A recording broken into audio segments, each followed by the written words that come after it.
When people think of heroes of the American Revolution, they think of George Washington, Benjamin Franklin, and if you're a fan of musicals, of Alexander Hamilton. What people don't think of is a swashbuckling Scotsman being the terror of the high seas and raiding British shipping.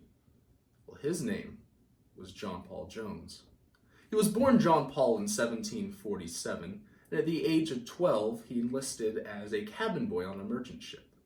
When the merchant eventually ran out of money and went bankrupt, he joined a slave trading ship as the first mate. 2 years later, sick of the slave trade, he put passage on a ship back to Scotland. But on the voyage, the captain and the first mate died of fever. John Paul took command of the ship and eventually returned it to Scotland unharmed, where the owner of the ship was so pleased with him that he gave him command as captain of the ship.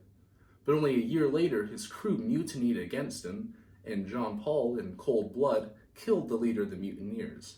He fled to America to avoid persecution by the British authorities, and changed his name to the innovative John Paul Jones. The war broke out. He enlisted in the Continental Navy and grew quite famous raiding shipping from all the way from the Bahamas to Nova Scotia.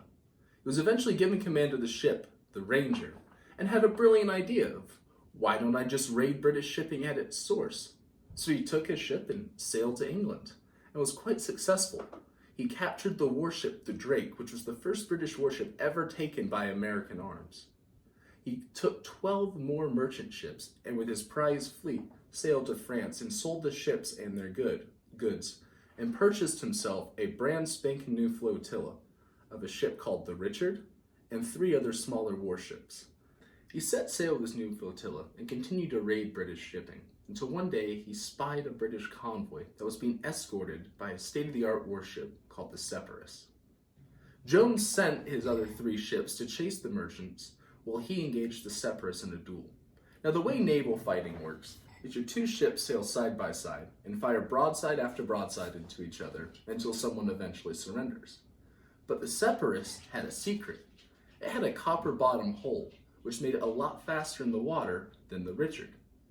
So Pearson, the captain of the Separus, was able to outturn the Richard and fire broadside after broadside into it without receiving any fire in return. After 3 hours of this punishment, the 2 ships collided into each other, and Pearson yelled to Jones, demanding that he surrender. Jones replied with the immortal words, "I have not yet begun to fight," and seeing that his ship was sinking, gathered his crew and leapt aboard the Separus and fought with such ferocity that they took the ship and Pearson surrendered to him. The Richard sunk soon after this, and Jones, in command of the Separus now, sailed to a neutral Dutch port. But there was a problem, for he didn't have a flag. He forgot to bring his one with him, and he couldn't sail into the Dutch port under British colors. So the Dutch created a flag for him off the description of what the American flag should be like. And this is the first time the American flag has been recognized by a foreign government. Jones's fame spread like wildfire. He was invited to Versailles, and Louis XVI presented him with a Paul de Maurice and a gold-handled sword. When he returned to the United States, Congress gave him the Congressional Gold Medal and a seat on the Admiralty Board.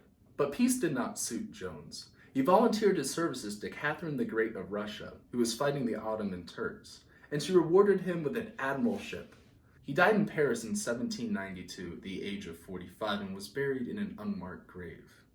His body was rediscovered in 1905 and returned to the U.S., where it was enshrined in the chapel of the U.S. Naval Academy in Annapolis, Maryland. To conclude, John Paul Jones is one of the outstanding heroes of the Revolutionary War. His actions not only boosted American morale, they dented the pride and the prestige of the British Navy, and helped to convince the French to intervene on our side.